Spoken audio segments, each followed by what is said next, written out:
Assalamualaikum warahmatullahi wabarakatuh. Alhamdulillahirabbil alamin wal aqibatu lil muttaqin wala udwana illa 'alal zalimin. Asyhadu an la ilaha illallah wahdahu la syarikalah, ilahul awwal wal akhirin, wa asyhadu anna Muhammadan 'abduhu wa rasuluh al mab'uts rahmatan lil alamin. Shalatullahi wa salamuhu alaihi wa ala alihi thayyibin wa sahbihi ajma'in. Amma ba'du. Kaum muslimin, pemirsa Raja TV dan juga pendengar Radio Raja di mana berada, alhamdulillah kita pada pagi berbahagia ini bisa jumpa kembali dalam acara kita bersama Fikih Usrah. Semoga Allah Subhanahu wa taala memberkahi usia kita dan menerima semua amalan kita dan juga semua ibadah kita yang telah kita lakukan pada bulan yang mulia ini. Kita masih bersama dengan materi kita seputar solusi problematika rumah tangga menurut Nabi kita Muhammad sallallahu alaihi wasallam. Kita juga sampaikan pada perjumpaan sebelumnya bahwa di antara hal-hal yang perlu dilihat kembali kita semua adalah kita perlu melihat pasangan kita. Yang suami mengerti tentang tabiat wanita secara umum dan juga sang istri mengerti tabiat laki-laki secara umum. Yang bisa kita ungkap dengan sebuah bahasa sederhana bahwa laki-laki ingin dihormati, wanita ingin dimengerti. Dua kalimat ini cukup penting untuk kita lihat kembali dalam menilai pasangan yang kita miliki yang Allah berikan kepada kita dalam pernikahan tersebut. Demikian juga di samping sifat umum seperti itu juga kita harus mengerti juga tentang sifat-sifat ataupun kondisi pasangan kita. Yang lebih spesifik, lebih kepada sifat dan juga temperamen pasangan yang kita miliki. Kemudian melihat sisi negatif, sisi positif dan berusaha untuk tidak terlalu melihat kepada sisi negatif yang dimilikinya. Karena manusia tidak ada yang sempurna, sehingga kita akan lebih langgeng bila kita melihat kepada kelebihan-kelebihannya daripada kita melihat kepada kekurangan-kekurangan yang ada. Saya mengatakan la yafruqu mu'minun mu'minatin idza kariha anhu khuluqan radiya anha al-akhar. Jadi masyarakat janganlah kemudian menceraikan mukminah ya, ketika melihat ada akhlak yang buruk darinya. Dan jangan itu dengan akhlak yang lainnya. Menunjukkan bahwa ini penting untuk kita miliki. Nah, ini semua menghasilkan sebuah upaya ya, untuk menjauhi semua sebab-sebab yang akan menimbulkan konflik di rumah. Semua sebab ataupun apa saja ya, yang memungkinkan untuk kita hilangkan, kita hindari, ini penting sekali dalam kita menjaga keutuhan rumah tangga kita. Kadang kita terlalu meremehkan, akhirnya kita berbuat sesuatu ya, yang itu malah menimbulkan hal-hal yang kontraproduktif dalam membangun rumah tangga kita yang harmonis, yang sakinah, mawaddah dan penuh dengan rahmah. Jadi kita lihat pentingnya kita melihat sebab-sebab konflik dan menghindarinya. Nah, di antara hal itu ada sifat-sifat yang penting untuk kita miliki dalam rangka kita menjauhi hal-hal yang bisa menimbulkan konflik tersebut. Itu sifat ridha dan qanaah. Ya. Sifat ridha dan qanaah ini ya, adalah sesuatu yang sangat penting sekali. Menjadi asas, ya, menjadi fondasi solusi bagi problem rumah tangga kita. Dan dia bisa menyelesaikan sebelum munculnya konflik tersebut. Ya. Sifat ridha artinya sang suami ya, merasa senang, ya, merasa enak dengan sang istri, dengan semua keadaan yang dimilikinya. Ya, qanaah pun sama, menerima ya, menerima yang ada dan menganggap itu adalah rezeki Allah Subhanahu wa taala, tidak bisa kita remehkan, dan di sana ada kebaikan-kebaikan yang Allah berikan kepada kita dari keadaan pasangan kita tersebut. Nah, sehingga dengan demikian, ridhonya seorang suami kepada istrinya atau sebaliknya, ya, dan tidak ada upaya atau tidak ada sifat tamak ya untuk melihat orang lain, untuk melihat hal-hal yang bisa merusak kehidupan pasangan tersebut. Ini menjadi rahasia kebahagiaan dalam rumah tangga kita, dan bisa menjadi eh, pelipurnya ataupun menjadi penghilang ya adanya konflik ataupun problem dalam rumah tangga yang kadang-kadang ya dianggap kecil namun bisa menjadi besar. Karena saya lihat Allah alam bisa bahwa banyak atau mayoritas adanya konflik dalam sebuah rumah tangga itu kembali kepada atau muncul pada sifat takalluf, ya, sikap berlebih-lebihan ya, yang tidak ada bentuknya atau manfaatnya, ya, atau pengen sesuatu yang dia tidak mampu. Misalnya dia mampunya hanya bisa punya rumah ya, tanpa ada AC. Ya. Maka ketika ia akhirnya pengen rumahnya menggunakan AC, muncul takalluf, muncul adanya sikap melebihi kemampuan yang dimilikinya, sehingga akhirnya kebutuhannya melampaui kemampuan yang dimilikinya. Nah, bila sudah ada di sini keadaan bahwa kemampuan dengan kemauan ini tidak imbang, akan muncul di sana banyak problem di kemudian hari. Banyak bahwanya adanya konflik rumah tangga disebabkan karena semua membayangkan yang diinginkannya, ya, dan tidak saling mengerti, tidak ada keridhaan, tidak ada juga qanaah. Sehingga perempuan mungkin memandang suami harus begini, suami harus jadi imam, ya, yang memimpin dia ke surga, yang begini, kemampuannya begini, punya bahasa Arab, bisa baca kitab, bisa macam-macam, ibadahnya harus bagus, qiyamul lailnya harus maksimal dan lain sebagainya. Ketika ini adalah benaknya mendapatkan suaminya tidak sama dengan yang dia inginkan atau dia bayangkan, muncullah di sana permasalahan. Ini perlu kita lihat kembali.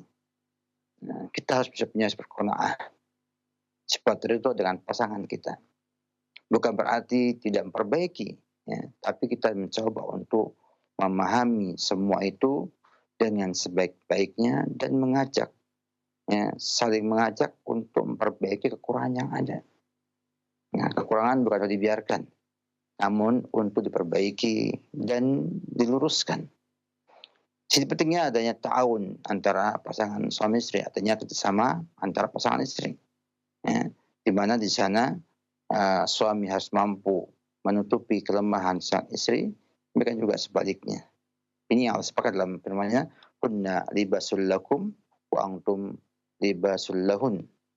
Allah ibaratkan pasangan suami istri, pasutri ini sebagai pakaian. Sang laki-laki pakaian bagi sang wanita dan sebaliknya. Menunjukkan bahwa di sana ada sebuah upaya untuk saling ngepaskan, saling menutup kekurangan yang ada untuk kemudian bisa menjadi sebuah rumah tangga yang penuh pengertian, penuh keridhaan, dan juga penuh sifat qanaah ini. Kalau kita lihat kepada hal ini, Nabi kita Muhammad SAW sangat banyak memberikan kepada kita sebuah anjuran yang cukup tinggi untuk memiliki sifat ridha dan qanaah ini. dan menganggap ya, bahwa kehidupan dunia ini ya, bukanlah perkara yang terlalu berat bagi kehidupan kita. Saya ambil beberapa contoh hadis Nabi kita Muhammad SAW dalam hal ini. Ada hadisnya Ubaidillah bin Mihsan al-Ansari. Beliau mengatakan, qala Rasulullah sallallahu alaihi wasallam, man asbaha minkum aminan fi sirbihi mu'afan fi jasadihi wa indahu qutu yaumihi faka'annama hizat lahu ad-dunya bihadafiriha. Hadis ini hadis yang hasan.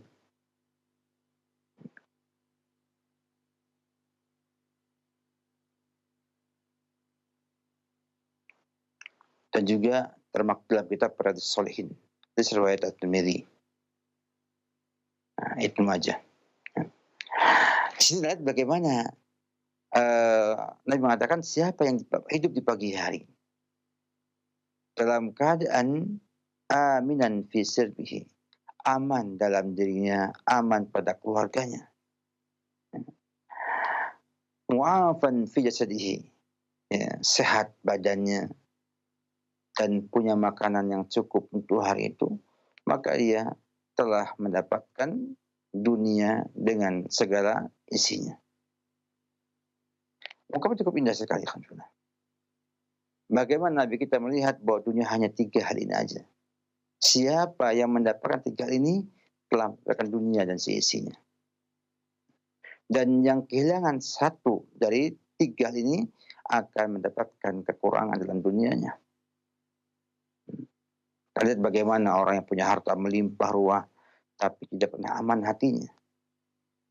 Tidak pernah aman keluarganya.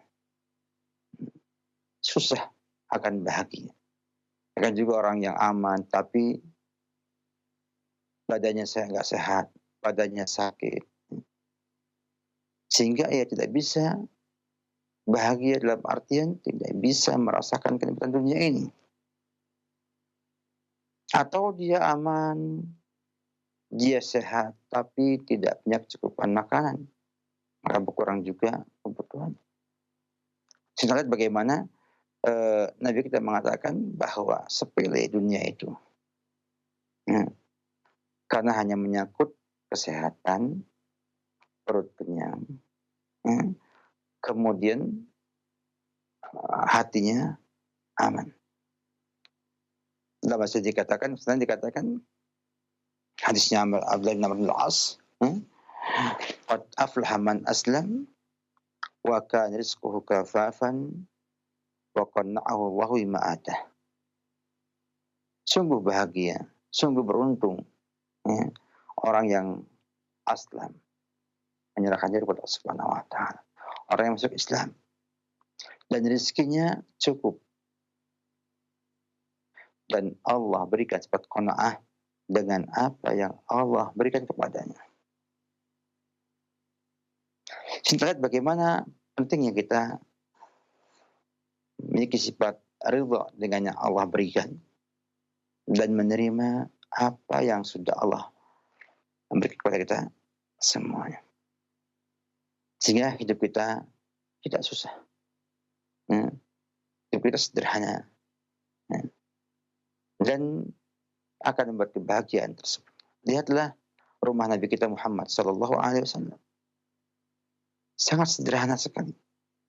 Sangat sederhana sekali. Namun padanya ada kebahagiaan yang tidak pernah didapatkan oleh selain dia dan keluarganya.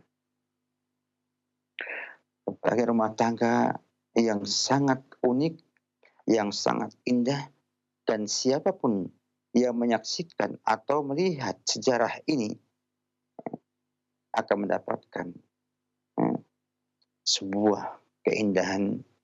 Ternyata hidup itu tidaklah susah, mudah, sederhana. Namun di baliknya ada kebahagiaan yang tiada taranya. Umat kita, ibu kita, ya, Aisyah radhiyallahu anha,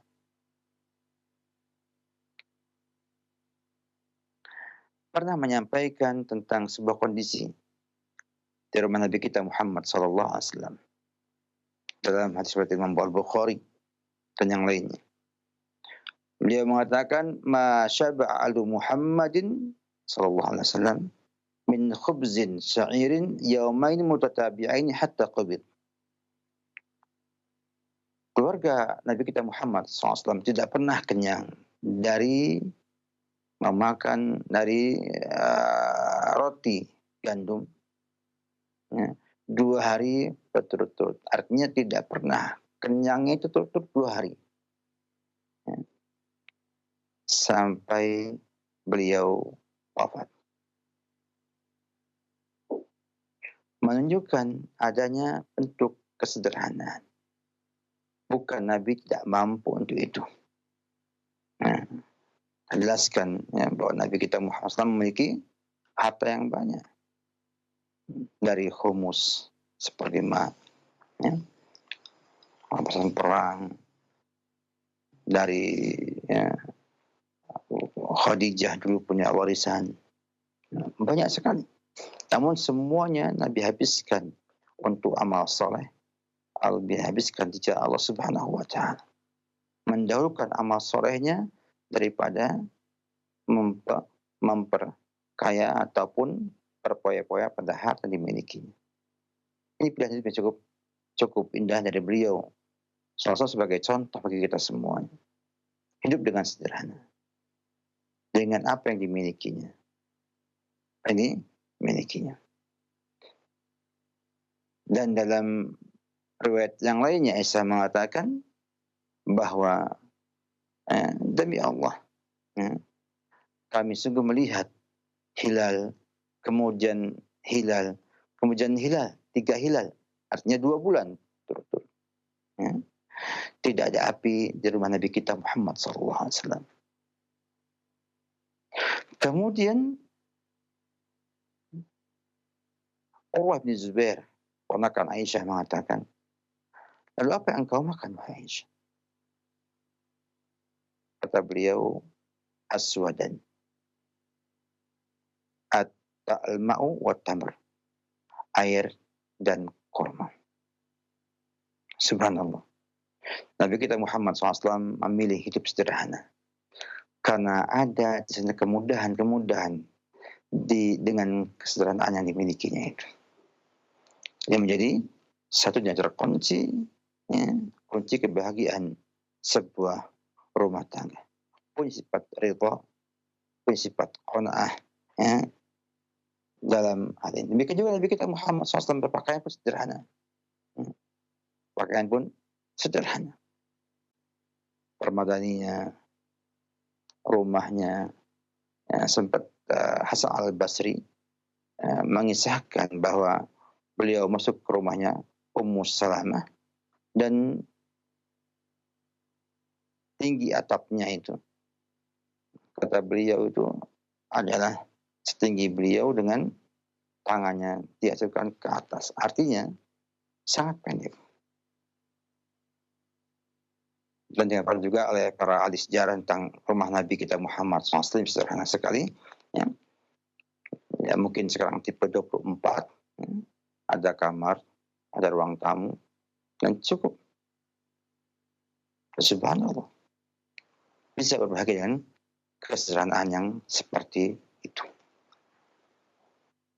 Nah, sifat ridho dan sifat qanaah ini yang mestinya dipupuk oleh kita semua. Setelah kita melihat kondisi pasangan kita. Kalau pasangan kita adalah orang yang mampu, lain dengan melihat pasangan kita orang yang tidak mampu. Melihat juga kondisi pasangan kita. Sehingga akhirnya ada dengan ridho dan sifat qanaah ini akan membuat seorang akan hidup dengan tenang. Tenang hidupnya. Tidak bergejolak dengan apa-apa. Sehingga bisa mensyukuri nikmat yang Allah berikan kepada dia. Karena ridho dan qanaah ini akan membuat orang mudah untuk bersyukur kepada Allah Subhanahu wa taala. Mensyukuri pasangannya. mensyukuri pasangannya tersebut.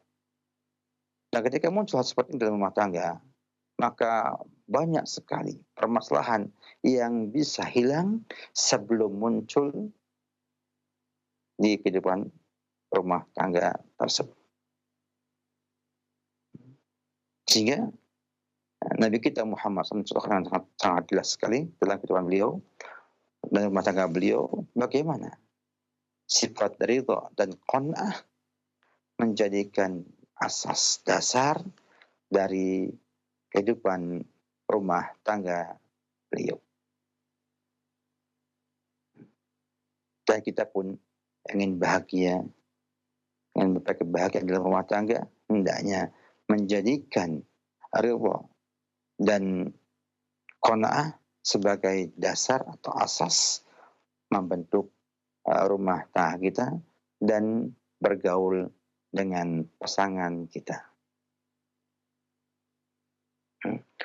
Tunaikan hak-hak pasangan kita, kita menerima apa yang Allah mudahkan kepada kita untuk mendapatkan hak-hak yang kita miliki. Saya yakin bila kita punya sifat ini, kita dapat kebahagiaan dalam rumah tangga kita. Dan kita menganggap apa yang kita miliki yang terbaik. Apa yang Allah rizki pada kita semua, baik istri, anak, harta, dan yang lainnya, itu yang terbaik bagi dia. Sehingga akan membuat ia mudah untuk bersyukur kepada Allah Subhanahu wa Ta'ala, dan kemudian bisa juga mensyukuri pasangan yang dimilikinya, mensyukuri nikmat yang ada pada dirinya, sehingga ia tidak akan melihat rumput tetangga lebih hijau dari rumput yang dimilikinya. Karena bagi dia, apa yang dimilikinya itu yang terbaik bagi dia. Sini akan muncul sebuah arti penting daripada menundukkan pandangan kepada selainnya. Semakin mampu kita menundukkan pandangan kita pada dunia ini, insya Allah semakin muncul sifat ridha dan qanaah dalam diri kita semua. Demikian mungkin pada pagi yang berbahagia ini singkat kita sebagai muqaddimah pada fiqh surah ini. Semoga Allah Subhanahu wa Ta'ala memberikan kepada kita kemudahan untuk mencontoh Rasulullah SAW dan bisa menyelesaikan permasalahan dalam rumah tangga kita, ya, dan mampu bertindak preventif, mampu mencegah munculnya hal-hal yang tidak baik dalam rumah tangga kita. Ini adalah bagian yang urut dari pembahasan kita mengenai solusi problematika rumah tangga yang kita ambil daripada hadis Nabi Muhammad SAW. Wabillahi taufik. Barakallahu fikum wa jazakallahu khairan. Terima kasih kepada Ustadz yang telah menyampaikan pelajaran dan bimbingan yang bermanfaat untuk kita semuanya. Semoga Allah mudahkan kita untuk bisa memahami ilmu ini dan bisa kita amalkan dalam membina rumah tangga serta mendidik keluarga dan anak-anak kita menjadi anak-anak yang saleh dan salehah. Selanjutnya bagi Anda yang bertanya seputar pembahasan ini, kami berikan waktu dan kesempatan. Pertama kami akan bacakan dari pesan singkat dari Bapak Putra yang bertanya, 40 Bapak Putra yang berumur 41 tahun. Saya dan istri sudah menikah 16 tahun, tapi sekarang saya dan istri ada masalah dan sudah pisah ranjang selama 1 tahun lebih karena dosa saya sama istri dan anak. Apakah masih bisa diperbaiki? Masalah karena ekonomi. Saya sedang di bawah, jadi selama ini saya belum bisa memberi nafkah dan nafkahnya hanya kecil karena usaha dagang kecil-kecilan. Mohon solusinya Ustaz, silakan. Solusinya adalah tadi, sampaikan bahwa harus memiliki, eee, sifat qanaah dan juga, ridha ini. Yang kedua, tentunya kesungguhan kita dalam mencari nafkah, karena kita yakin bahwa setiap kepala itu ada rezekinya. Setiap kepala ada rezekinya masing-masing. Hanya Allah itu kadang melapangkan rezekinya dan kadang menyempitkan rezekinya. Maka seorang laki-laki yang memiliki kelemahan seperti ini, dan ini yang kelemahan oleh sang istri, maka harus memberikan sikap yang baik kepada istri. Di antaranya Allah sampaikan dalam Al-Quran surat Talaq dikatakan, liyunfik dzu sa'ati min sa'atih, hendaknya orang yang punya kelebihan menginfakkan sesuai dengan kelebihan yang dimilikinya. Artinya dimudahkan, rezekinya dimudahkan juga memberi nafkah kepada keluarganya. Wa man qudira alaihi rizquhu falyunfik mimma atahu. Dan yang sempitkan rezekinya hendaknya memberikan semuanya kepada keluarganya. Dan dia tidak berpikir mendapatkan kemudahan-kemudahan rezeki ya, untuk dirinya, tapi memberikan semuanya kepada sang istri. Dan saya yakin bila ini nampak pada dirinya, pada diri sang istri, ya, bapak sudah sungguh-sungguh bekerja, ya, tidak malas bekerja. Kemudian apa yang didapatkan diberikan semuanya kepada sang istri. Nggak dipakai untuk ngerokok, dipakai untuk hal-hal yang sia-sia, yang makan bersama dengan keluarga. Saya yakin, bila istri Anda orang yang solehah, yang ngerti agama, yang juga mengerti kehidupan, akan bisa menerima kekurangan tersebut. Namun bila sang istri kemudian memang cinta dunia, pengen dia seperti yang lain-lain, ingin hidup ya, mewah, ingin perawatan badan, ke salon, dan lain sebagainya, dan itu juga kemampuan Anda. Ini sebab permasalahan yang dihadapi.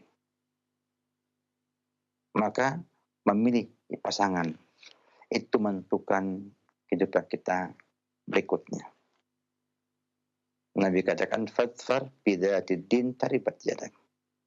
Setelah mengatakan tunkahul mar'ah li arba', limaliha wa jamaliha wa nasabiha wa lidiniha. Nabi mengatakan perempuan yang nikah dengan 4 sebab. Nah, kecantikannya, hartanya, status sosialnya, dan agamanya. Maka pilihlah yang agamanya ini. Sebab dia mampu nanti menerima keadaan suaminya. Mampu menerima keadaan suaminya. Maka Anda ingin perbaiki, bisa. Bisa memperbaikinya dengan cara mengalah untuk kompromi dengan sang istri.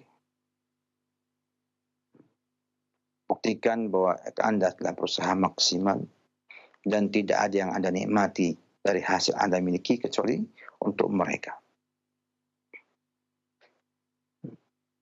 Selama sang istri tidak meminta cerai ke pengadilan, berarti masih ada di sana harapan untuk tidak berpisah. Ini dimanfaatkan dengan baik oleh Bapak untuk memperbaiki itu semua. Dan dengan atas kerja yang baik, dengan banyak doa sama Allah Subhanahu wa Ta'ala, insya Allah Allah akan bukakan Bapak rezeki. Dan insya Allah ujian ini, bila Bapak sabar, terus memperbaiki yang ada, akan ada di sana solusi, dan akhirnya ada di sana kebaikan bagi Bapak sekeluarga. Jadi intinya adalah sini, bahwa sifat ridha dan qanaah ini belum terbentuk pada istri Bapak. Atau mungkin juga ia melihat Bapak nggak sungguh-sungguh bekerja, tidak punya upaya yang sungguh-sungguh bekerja. Artinya mencukupkan dengan yang dimiliki. Saya nggak mampu untuk yang lainnya. Padahal waktu masih lama, banyak waktu kosong. Ya. masih bisa bekerja yang lainnya, bisa belajar keahlian yang lainnya, ya. Sehingga ia kesal. Ya, sehingga ia kesal tidak menerima keadaan yang ada. Banyak faktor yang bisa dilihat di sini. Makanya Bapak lihat apa sih faktor dia tidak mau kumpul dengan Bapak. Faktor ekonomi. Ekonominya bagaimana? Karena terus terang saja bahwa orang hidup bukan hanya butuh harta, butuh kenyamanan juga.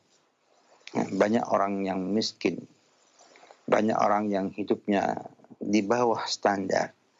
Suaminya kadang tidak bisa bekerja. Bahkan suaminya kadang-kadang juga tidak bisa bekerja, punya penghasilan. Namun istrinya bertahan sebagai istrinya dan menunaikan hak-hak suaminya, dan dia bekerja untuk membantu suaminya memenuhi kebutuhan rumah tangganya. Itu banyak sekali. Maka harus dilihat kembali apa sih sebab induk daripada masalah tersebut. Apakah sikap kita yang tidak baik kepadanya, sengaja nggak nyaman hidupnya, kemudian juga nggak punya uang juga, habis apa yang dicari.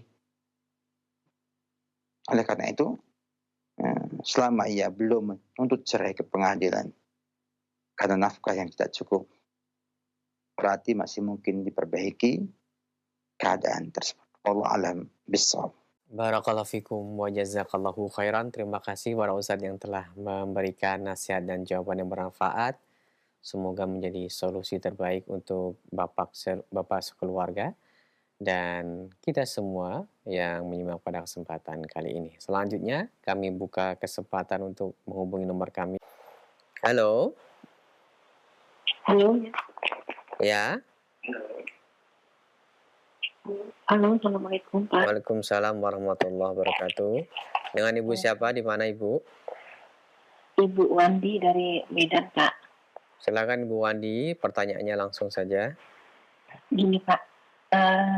Saya mengajukan cerai ke suami saya karena selama ini suami saya lengah dengan urusan agama. Dari mulai nikah 40 tahun yang lalu, saya sudah mengajak dia mengaji, dia lalai. Kalau akhlak dia bagus. Nah, 5 tahun ini kami sudah pisah kamar, anak-anak sudah setuju, dan dia sudah punya menikah siri, tapi secara hukum belum cerai dengan istrinya tuh, istri sirinya belum cerai dengan suaminya secara hukum.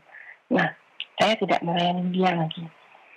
Saya minta cerai, tapi dia tidak mau. Dan apa hukum saya, Pak? Karena kami tidak mau nanti saya secara pribadi tidak mau di akhirat saling tuduh menuduh. Saya tidak mau. Saya nikah karena Allah, cerai pun karena Allah saya, Pak. Karena saya mau dibimbing, minta dibimbing agama. Akhirnya saya cari sendiri, saya mengaji sendiri, saya Baik. sendiri. Ya Ibu, sudah kami pahami pertanyaan Ibu ya. Terima kasih atas pertanyaannya. Silakan. Alhamdulillah, kita bersyukur Allah Subhanahu wa taala atas semangat Ibu ya, dan rasa takut Ibu tentang nasib Ibu di akhirat nanti. Ini sebuah nikmat yang agung yang Allah beri kita semua. Ada rasa takut ya, bila kita nanti masuk neraka dalam hal ini. Sebenarnya ada permasalahan yang saya lihat ya, perlu juga kita luruskan dari dua belah pihak. Kita harus akui bahwa di zaman sekarang ini orang mau beragama dengan baik ya, itu relatif mudah, ya, namun juga susah. Ya. Mudah dalam artian banyak sekali media, banyak sekali sarana yang bisa digunakan oleh orang untuk bisa kenal agamanya.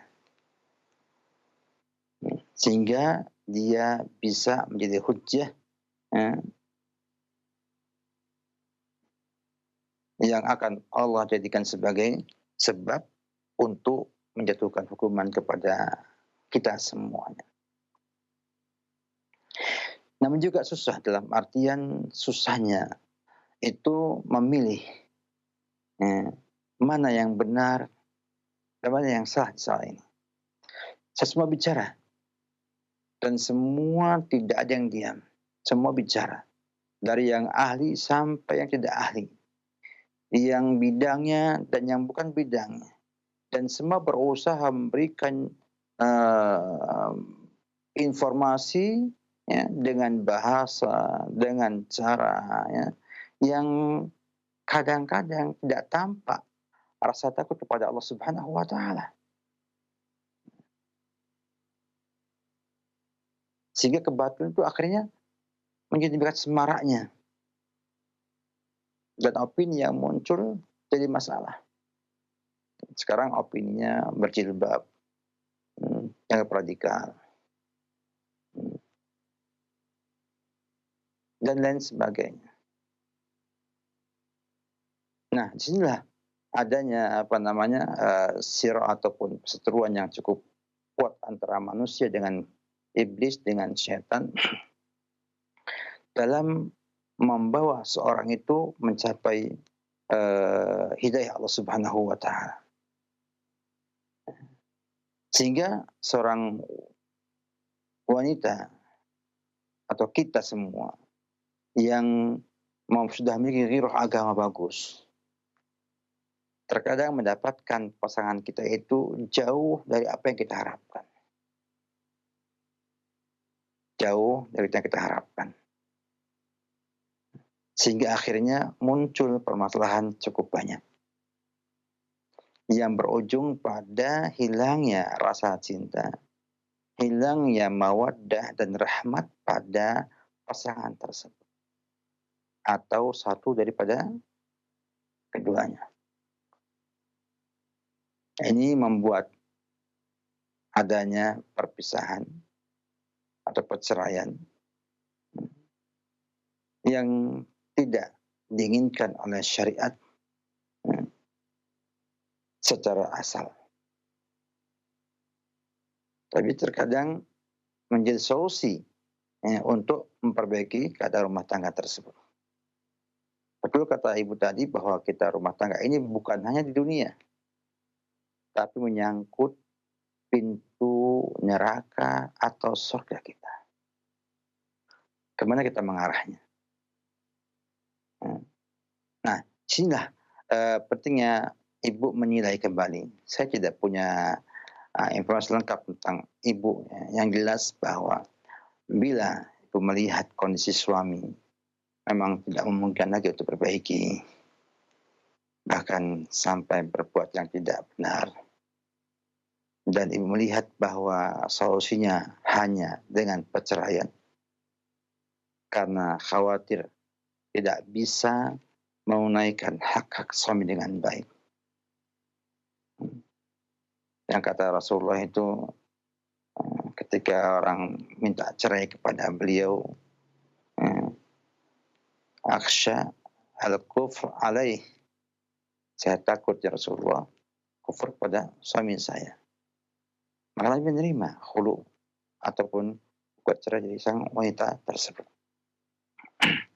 Saya sebagai seorang muslim memandang dengan pandangan yang terbatas, bila memungkinkan untuk diperbaiki kehidupan rumah tangga itu dengan mungkin mengajak mediasi dengan pihak ketiga yang mampu mengarahkan ia agar berubah, agar kemudian mau tahu agama, kemudian mau memimpin rumah tangganya dengan agama, sehingga membawa istrinya, anaknya ke dalam surga, kenapa tidak? Tapi kalau kemudian tidak memungkinkan lagi, ya kita katakan qadarullah wa ma syaa fa'al. Mungkin ibu yang ibu sampaikan tadi cukup menjadi alternatif untuk menyelesaikan masalah ibu miliki. Maka selesaikan baik-baik, ya. Kemudian mohon Allah Subhanahu wa taala kemudahan dan minta digantikan yang lebih baik buat ibu dalam hal ini. Dan insya Allah bila dasarnya adalah agama, untuk ketakwaan ibu, untuk surganya ibu, insya Allah itu baik bagi ibu. Tapi ingat, tidak terburu-buru dan tidak semata-mata mengikuti maunya hati, dengan hati ya, yang pengen punya suami itu alim, kemudian bisa membimbing dia ternyata yang salehah.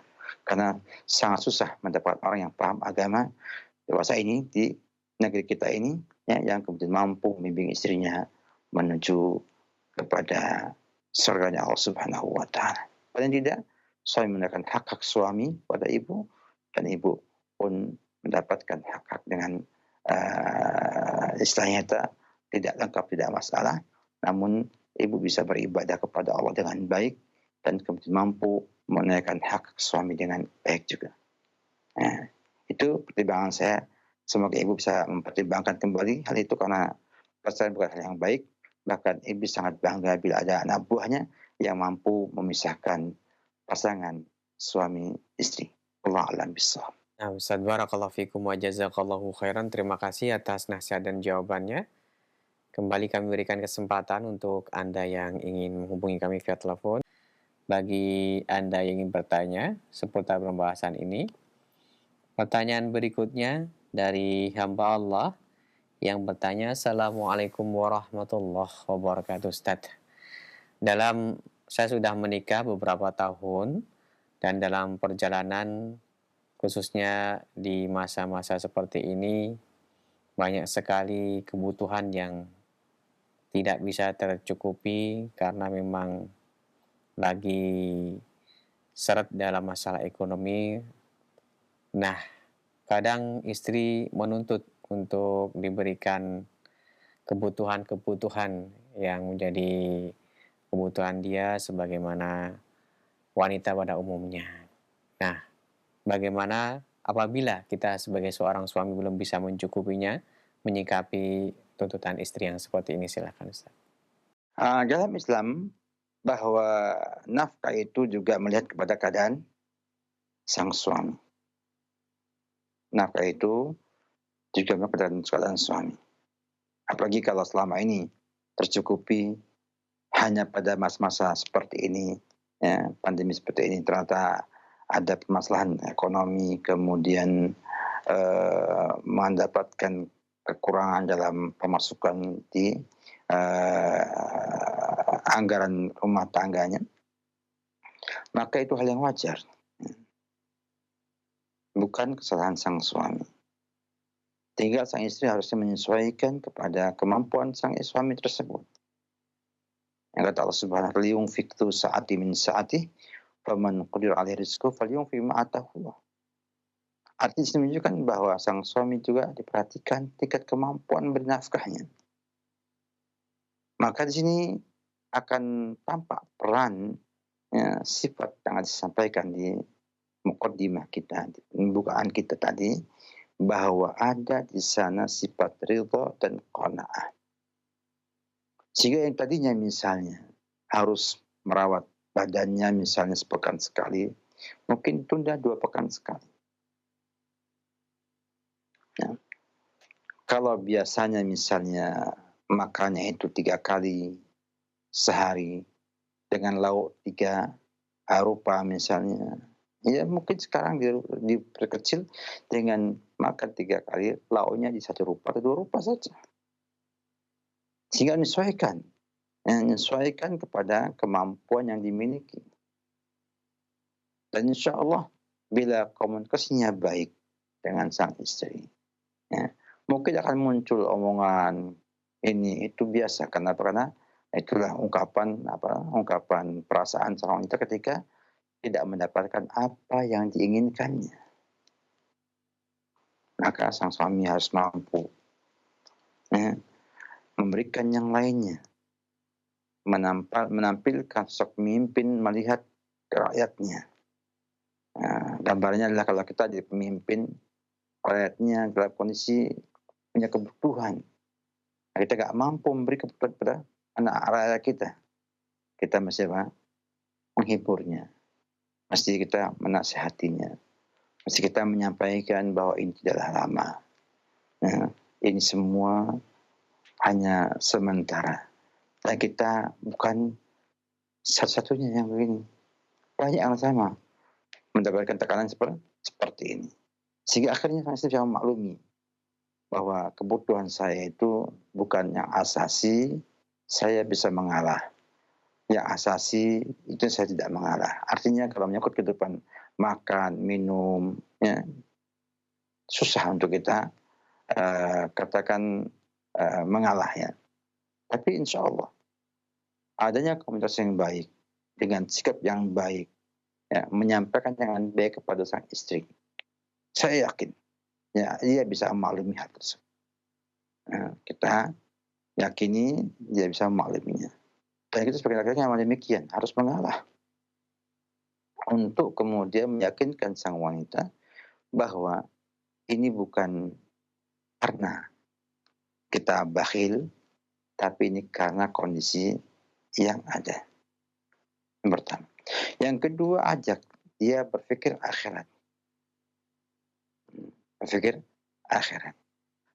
Bahwa ternyata hidup itu, ya, yang penting itu badannya sehat, makan minum cukupi, dan juga aman di hati, nyaman di hati. Nah, 3 ini bisa dicapai tidak harus dengan uang yang banyak. Bisa dengan apa? Dengan suami yang menampakkan perhatiannya kepada sang istri. Kemudian pergaulan yang baik dengan sang istri, saya yakin dia akan menerima hal seperti itu. Akan menerima. Kalau tidak menerima berarti kemungkinan Allah bisa ya sang itu memang tidak baik ya, dan tidak melihat suaminya sebagai orang yang diharapkan bisa menjadi kunci kebahagiaan bagi dirinya. Artinya tidak memiliki cinta yang baik kepada sang suami. Banyak wanita yang menikah tanpa itu, hanya karena kebutuhan saja. Dia merasa bahwa dia butuh uang, dan menikah orang dengan butuh uang tersebut. Ketika uangnya ada, dia akan bahagia. Uangnya nggak ada, maka dia akan marah dan tidak mau tinggal bersama suami. Karena seperti ini nggak baik. Namanya penyembah dunia. Abdul dinar, abdul dirham kata Rasulullah SAW. Yang ridho kalau dikasih dan marah kalau nggak dikasih. Maka orang seperti ini sebaiknya kita lepas, cari yang lainnya yang siap untuk menerima keadaan kita. Terus saya yakin itu sedikit sekali ada di kita. Kaum wanita yang ada adalah dia ingin nyaman, ingin aman bersama suaminya, dan suaminya mampu untuk memberikan kenyamanan di rumah tersebut walaupun mungkin ada kekurangan pada ekonomi yang sifatnya hanya sementara ini. Sederhana, bila Anda mau kemudian melihat lagi apa sih yang Anda bisa berikan kepada seorang istri agar dia menilai ini semua adalah bentuk ujian dari Yang Maha Kuasa kepada kita semuanya. Wabillahi taufik. Baik Ustadz, Barakallahu Fikum, terima kasih atas nasihat dan jawabannya. Berikut kami akan bacakan kembali untuk pertanyaan dari pesan singkat dari hamba Allah di Jakarta yang bertanya. Assalamualaikum Ustadz.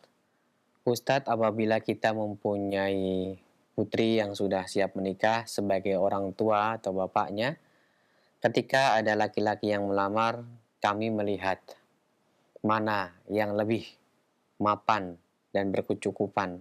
Karena pengalaman kami sebagai orang tua ingin anak atau putri kami nanti masa depannya terjamin dan tidak kekurangan. Apakah hal ini salah dalam hal memilih pasangan bagi putri kita? Silakan Ustaz. Sebetulnya itu adalah pikiran semua orang ya. Seorang tua yang cinta sama anaknya pengen anaknya nanti kalau bisa hidupnya nyaman, tentram, cukup, gak kekurangan dan lain sebagainya. Ya. Tapi itu kan bukan kepastian. Banyak orang yang menikah dengan orang kaya tidak bahagia, malah sengsara. Banyak orang yang hidup dengan pelamar yang hanya miskin, menikah jadi kaya, jadi bahagia. Sehingga ukuran mapan nggak mapan itu sebetulnya relatif. Maksud saya, misalnya ada laki-laki datang melamar anak kita. Dia sudah punya usaha, dia sudah punya penghasilan besar, ya, kaya lah. Apakah mungkin bertahan terus kayanya sampai akhir hayatnya? Belum tentu. Bisa jadi jatuh miskin, dan yang kita bayangkan tidak terjadi pada itu. Maka Nabi kita Muhammad mengatakan, "Idza ja'akum man tardawna dinahu wa khuluquhu fazawwijuhu."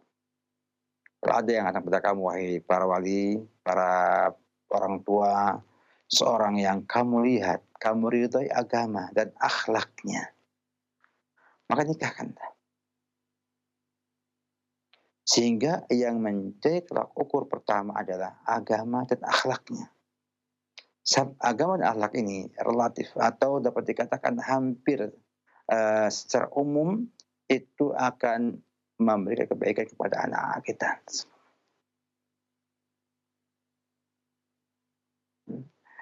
Kalau kata Nabi tidak dilakukan, ila takun fitnatun fil ardi wa fasadun kabir. Akan timbul fitnah.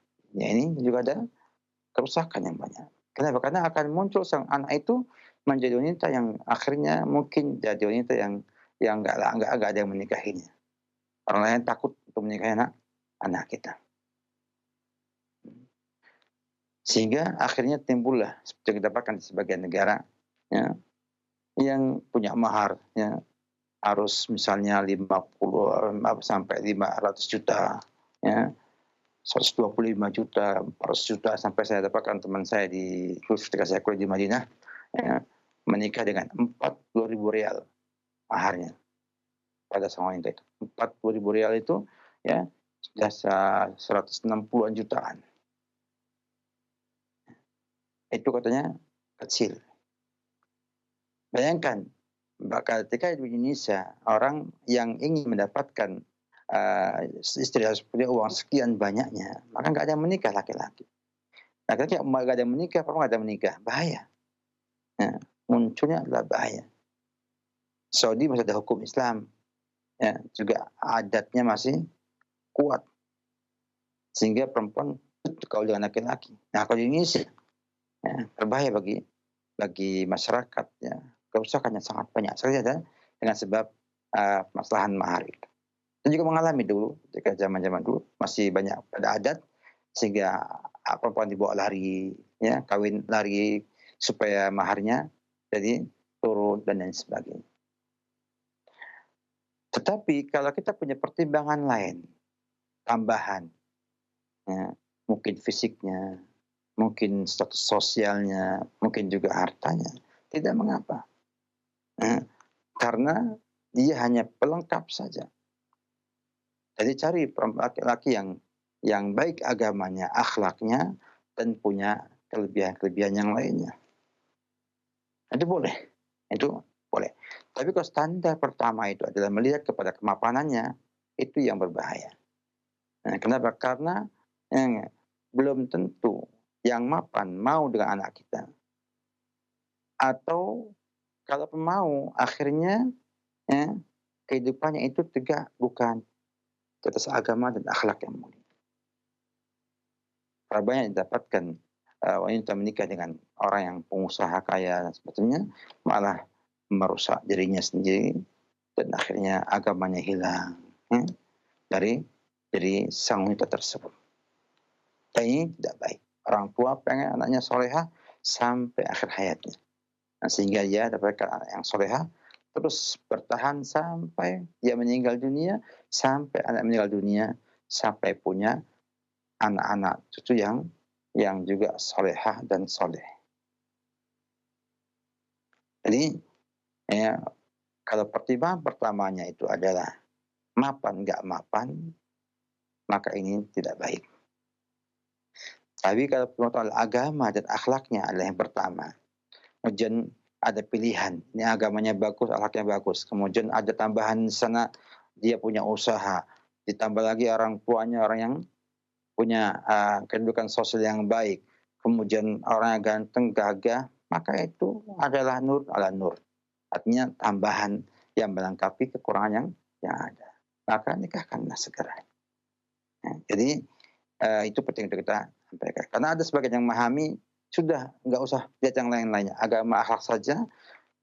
Kemudian didapatkan anaknya bermasalah ketika punya suami yang tidak mampu dan tidak siap dengan kondisi ekonomi yang ada, sehingga akhirnya jadi beban bagi orang tuanya atau malah bisa pecah sebelum berangkat ke lautan kehidupannya.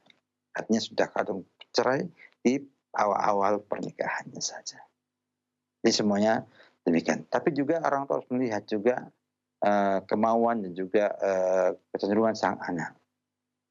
Tidak boleh memaksa anak untuk menikah dengan yang kita kehendaki, ya, hanya dengan dasar yang kita miliki. Ajak anak itu buat memilih siap nggak menikah dengan orang yang demikian keadaannya. Seketika dapatkan kondisinya tidak sesuai yang diharapkan, dia siap menerima keadaan tersebut. Oleh karena itu, keridhaan kedua mempelai dalam pernikahan adalah syarat sahnya pernikahan. Wallahu a'lam bishawab. Ya, Ustaz, barakallahu fikum wa jazakallahu khairan. Terima kasih atas nasihat yang bermanfaat. Selanjutnya kami berikan kesempatan untuk Anda yang ingin secara langsung menghubungi kami via telepon. Halo. Selamat siang. Assalamualaikum. Waalaikumsalam warahmatullahi wabarakatuh. Ibu dengan siapa ini? Di mana? Saya dari Cengkareng. Ibu, dikecilkan terlebih dahulu volumenya untuk monitor, cukup mendengarkan via telepon saja Ibu ya. Makasih. Ya, silakan Ibu, pertanyaannya langsung saja.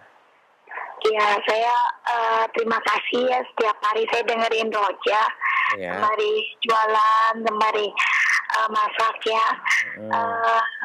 Saya punya teman, dia itu baru masuk Muslim. Gara-gara saya juga sih, saya juga baru masuk Muslim. Cuma saya kesian sama dia. Saya bilang kalau memang jodoh kamu nggak apa-apa, sama-sama Muslim juga. Saya bilang, tapi suaminya ini mau ikut dia. Pak Ustadz, bagaimana, apakah kita berdosa gitu ngajak-ngajak anak orang, tapi dia cinta sama teman saya gitu. Dia bilang dia rela masuk Muslim, tapi saya bilang benar-benar ya, karena teman saya ini janda, punya anak satu, udah besar. Bagaimana tanggapan Pak Ustadz? Terima kasih Pak Ustadz, terima kasih Roja sudah membuat iman saya lebih kuat. Ya, terima kasih. Ya. Assalamualaikum. Waalaikumsalam warahmatullahi wabarakatuh. Silakan Ustaz. Alhamdulillah, kita bersyukur Allah atas kemudahan yang berikan kepada kita, khususnya Roja, dengan sejarahnya, dan semoga Allah SWT memudahkan atau memberkahi ya, sarana kita ini, dan dukungan para pemirsa, dukungan pendengar untuk lebih memeriahkan, lebih membangun Roja TV dan juga Roja ini sangat kita harapkan peran sertanya. Tentang ibu, sehat cukup baik ya. Itu termasuk dakwah sebetulnya, masuk dakwah ya, yang menjadi bagian yang pernah juga contohkan zaman Nabi kita Muhammad SAW ketika Abu Talhah ingin menikahi ya, Ummu Sulaim, yang akhirnya mensyaratkan maharnya dengan Islamnya Abu Talhah tersebut, karena sudah mencintai dan sudah punya kehendak untuk siap masuk Islam. Maka tindakan ibu gak berdosa selama nanti ada bimbingan kepadanya. Pastikan dia memang sungguh-sungguh ikhlas semata-mata ya, untuk kebaikan hidupnya, untuk berislam, bukan karena paksaan, bukan karena terpaksa juga. Kemudian yang perempuan juga siap ya, mengerti kondisi yang ada, karena mu'alaf nggak sama dengan yang yang sudah lama masuk Islam butuh pengajaran banyak, butuh bimbingan banyak. Sehingga semua mu'alaf yang masuk Islam itu butuh pembimbing yang baik, yang membuatnya nanti bisa jadi baik. Maka kata para ulama rahimahullah, orang yang bertaubat itu persimpangan jalan. Kalau ketemu guru yang baik, jadi baik dia. Kalau ketemu guru yang jahat, jadi jahat dia. Kenapa? Karena dia punya sifat terima. Sudah merasa salah, kemudian tentunya akan muncul sifat ingin menerima mana yang benar. Saya ikut mana yang benar. Ketika yang mengajari adalah orang yang tersesat, orang yang bukan orang yang tahu kebenaran, maka dia akan memahami Islam dengan paham itu. Ya, dengan paham itu. Maka ibu dan suami ibu ya, yang mendukung itu semuanya juga harus punya upaya bagaimana dia mau belajar agama. Sehingga niatnya dia masuk Islam karena pernikahan ya, bisa diperbaiki menjadi muslim yang taat kepada Allah Subhanahu wa taala.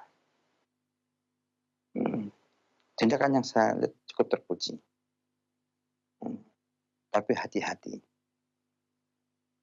Bagi banyak sekarang ini intrik ya, menikah dengan muslimah kemudian menjadi sarana untuk mengkufurkan muslimah tersebut. Maka perlu ya, adanya bimbingan kepada yang muslimah juga. Bahwa dia ketika suaminya itu masuk Islam, dia punya kewajiban untuk mengajarkan Islam kepada suaminya itu. Atau paling tidak mengajak suaminya untuk bisa belajar Islam bersama-sama. Dan ada ibu yang akan membantu mengarahkannya. Maka insya Allah, bila ada yang mengarahkannya, itu baik. Itu baik. Allah alam bissawab. Ustaz, barakallahu fikum, terima kasih atas nasihat dan jawabannya. Kembali kami akan memberikan kesempatan. Silahkan telepon yang selanjutnya. Halo. Waalaikumsalam. Ya, dengan Robi saya. Silakan pertanyaannya. Ya, saya mau bertanya mengenai kalau misalnya seorang anak sudah menikah, baik itu laki-laki atau perempuan, itu orang tuanya sendiri sejauh apa ya hak yang dimiliki terhadap anak-anaknya tersebut begitu. Karena kalau melihat ada beberapa orang tua di kasus tertentu yang masih juga mengatur kehidupan rumah tangga dari anak-anaknya tersebut. Mungkin itu yang saya ingin tanyakan. Iya, terima kasih ya Pak. Silakan Ustaz. Emang orang tua itu sama anak nggak pisah ya Pak, sampai akhir hayatnya ya. Ada namanya cabang dan ada namanya induk. Tidak mungkin pohon itu cabangnya pisah dengan induknya. Nah itu. Bukan juga orang tua dengan anaknya. Tidak putus dengan pernikahan. Hanya tentunya berbeda dengan ia ketika masih belum menikah dan setelah menikah. Ada di sana ya, peran orang tua dalam membina anak-anak setelah menikah. Peran ini bila berlebihan bisa merusak kehidupan rumah tangga anaknya. Dan bila tepat akan mampu memperbaiki kehidupan rumah tangga anaknya tersebut. Saya contohkan Nabi kita Muhammad SAW. Itu kan punya anak namanya Fatimah bintu Muhammad SAW. Menikah dengan Ali bin Abi Thalib. Dan Fatimah bila kadang-kadang mengeluhkan Nabi kita Muhammad tentang rumah tangganya.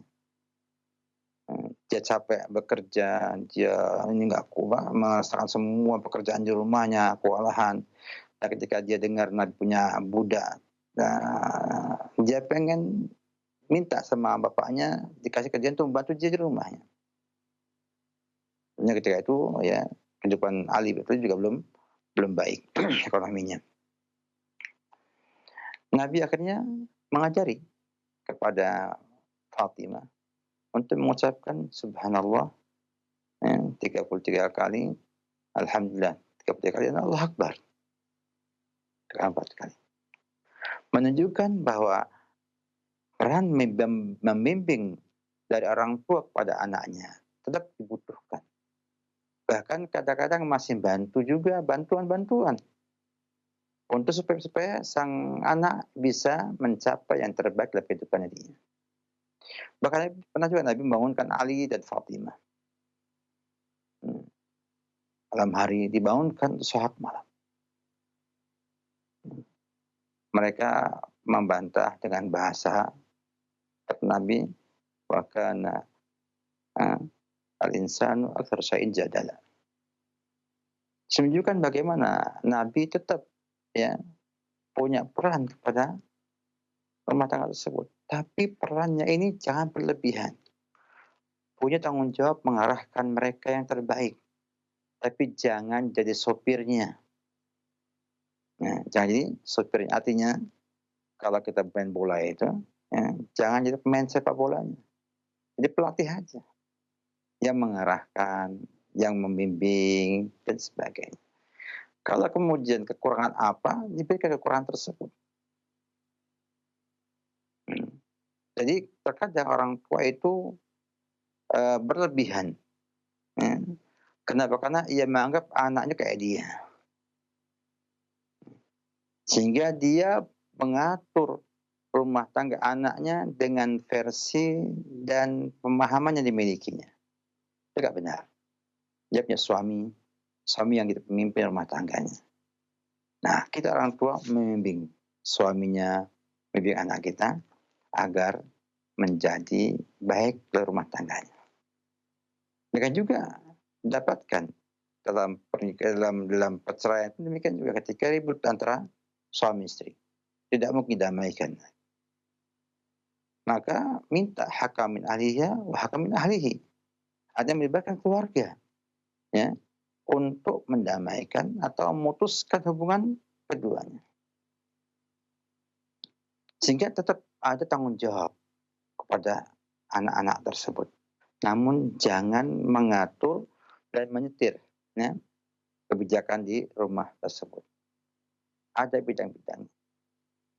Ada kebijakan-kebijakan yang itu hak daripada sang suami yang tidak boleh dicampur oleh orang tua, baik mertua atau orang tua. Ada di sana hal-hal yang perlu dicampur orang tua. Dan ini sebetulnya ya, bukan hal yang baru dalam kehidupan rumah tangga di Indonesia ini. Orang tua punya ikut dalam hal ini. Cuman saya lihat banyak yang berlebihan. Jika mengatur menu makanan, malah mengatur istri supaya minta apa kepada suaminya dan lain sebagainya, benar. Apalagi dicontohkan dalam drama-drama, dalam film-film yang itu jauh daripada nilainya yang baik bagi kehidupan rumah tangga kita. Sehingga akhirnya sang suami bukan jadi pemimpin yang punya hak mengatur sebuah rumah tangga. Apalagi merasa telah membantu. Membantu kekurangan rumah tangga anaknya, setiap bulan ngasih berapa. Kemudian pengen mencampuri usaha rumah tangga anaknya itu. Salah dan keliru. Nah, kalau memang ya sama anaknya dengan benar, akan bantu dengan hartanya dan tidak mengatur rumah tangga tersebut. Serahkan kepada sang suami. Kamu adalah pemimpin rumah tangga, silahkan kamu perbaiki istri kamu. Apakah butuh saya ikut serta atau tidak? Silahkan. Jadi ada sebuah komitmen bahwa orang tua menjadi perekat, bukan menjadi pemisah hubungan mereka. Nah, oleh karena itu, fungsi nasihat orang tua pada anak tidak putus. Ya. tidak putus dengan pernikahan. Tanggung jawab masih ada pada orang tua, tapi tidak seperti sebelumnya. Nafkah suami, kalau kurang dibantu. Jangan nafkah orang tua, suami bantu, itu keliru. Jadi perlu ditepak pada posisi yang jelas. Jadi jangan berlebihan. Posisi membina, mendidik itu tetap orang tua punya peran dalam hal ini. Karena dia anaknya, dan kita nggak pengen juga anak kita nanti rusak, karena tidak ada membimbing mereka kepada kebaikan. Tapi etika dengan cara tetap melihat suami menjadi pemimpin di rumah tangga tersebut. Bukan kita yang memimpin rumah tangga tersebut. Mungkin agak jelas, wallahu a'lam bishawab. Ustadz Barakallahu Fikum, dan selanjutnya kami akan bacakan dari pesan singkat dari hamba Allah di Jakarta yang bertanya. Assalamualaikum Ustadz. Ustadz, bagaimana memahamkan putri kita ketika putri kita sudah cukup umur untuk menikah, kemudian persyaratan yang susah untuk sebagai orang tua untuk memilihkan adalah dia memilih calon pasangannya harus ustadz, kalau enggak lulusan kampus-kampus universitas dari Timur Tengah. Padahal kan pada kenyataannya tidak sebanyak laki-laki pada umumnya daripada yang lulusan dari Timur Tengah. Sudah banyak yang datang misalnya, akan tetapi karena persyaratan tersebut selalu ditolak. Bagaimana kita memahamkan putri kita yang lulusan pondok pesantren seperti ini berkaitan dengan cita-cita yang menikah dengan ustadz kalau enggak yang Timur Tengah? Silakan Ustadz. Kata kaidah Arab, kaidah fikih dikatakan al-hukmu ala syai' far'un an tasawwurihi. Hukum itu tergantung kepada apa? Opini yang dimilikinya. Sang putri mungkin punya opini bahwa ia akan bahagia bila menikah dengan ustadz, alumni Timur Tengah, dan lain sebagainya. Nah, kita coba robah opini ini. Kalau Bapak Ibu misalnya punya dalil, mampu mendalili dengan dalil, dan dia tahu dalil, itu mudah. Misalnya bukan jaminan, dalilnya nggak ada, harus dari Timur Tengah dan lain sebagainya. Artinya mencoba bagaimana merubah opini tersebut sehingga anak itu goyang pemahamannya, goyang dia nggak yakin ini harus dirubah nggak? Karena kalau nggak ada sifat merasa ada teguran atau merasa ini adalah hal yang tidak pas kayaknya, ya jangan, tetap begitu saja. Yang kedua, jajak juga untuk bicara realitas keadaannya ada. Bahwa kebahagiaan rumah tangga itu bukan semata karena menikah dengan orang yang berilmu semata. Namun ada banyak faktor lain yang mendukung untuk bahagia tersebut. Sehingga jangan sampai membatasi yang luas. Jangan membatasi yang luas. Ini kan artinya bahagia itu nggak sama dengan itu saja. Dengan semua, penting agamanya baik, soleh, akhlaknya mulia. Yang kedua, sampaikan bahwa tidak semua alumni Timur Tengah yang sekolah agama di Madinah dan di daerah yang lainnya, di Timur Tengah, di Mesir dan yang lainnya, itu mesti baik akhlaknya, mesti akan baik agamanya, soleh, dan lain sebagainya. Sehingga jangan sampai kemudian akibat opini yang tidak tepat ini akhirnya dia menjadi telat menikah. Kita kata orang semakin tua seorang wanita itu semakin susah untuk mendapatkan yang ideal. Maka sampaikan bahwa ada sana usia yang bagus, ada usia yang tidak bagus. Jangan sampai di masa sebagus ini di mana orang lihat menarik dan lain sebagainya, usia 20-an, kadang 40 tahunan, sudah agak menarik di pihak yang lainnya.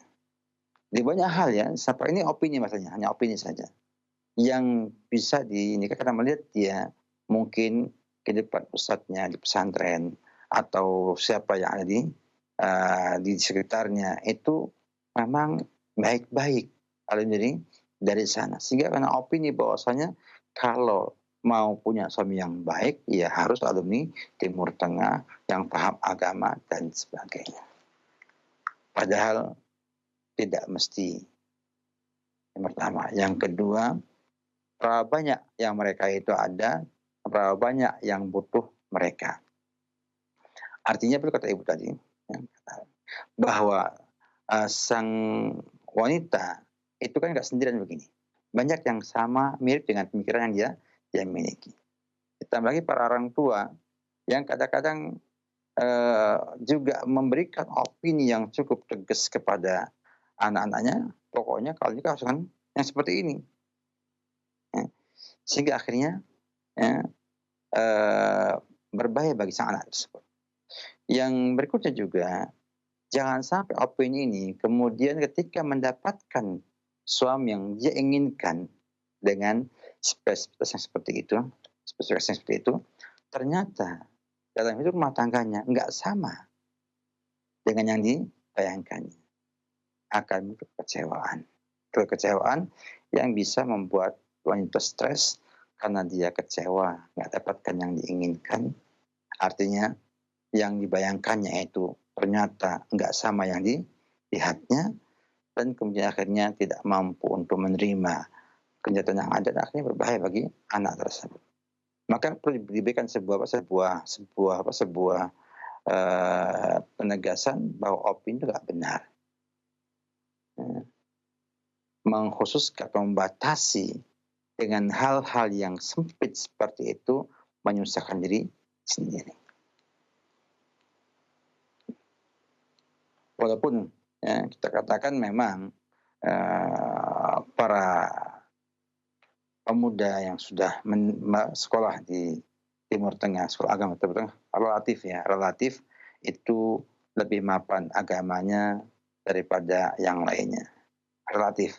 Ya, karena mungkin sana agama, tiap hari belajar agama, menghafal Quran, kemudian belajar agama, tambah lagi ketemu para ulama-ulama yang soleh di sana, yang itu tentunya akan memberikan pengaruh pada hati pemuda tersebut, sehingga bisa pulang ke kondisi yang ideal yang demikian. Tapi itu pun nyataannya tidak banyak yang seperti itu. Artinya tidak banyak orang yang dapatkan hidayah bulat ya, di kota tersebut ya. Banyak juga yang akhirnya tidak sesuai dengan bayangan yang kita miliki. Dan sehingga upayakan pada anak kita yang lihat bukan alumninya, tapi kepada agama dan akhlaknya. Ya. Kalau agamanya bagus, akhlaknya bagus, pegang dulu.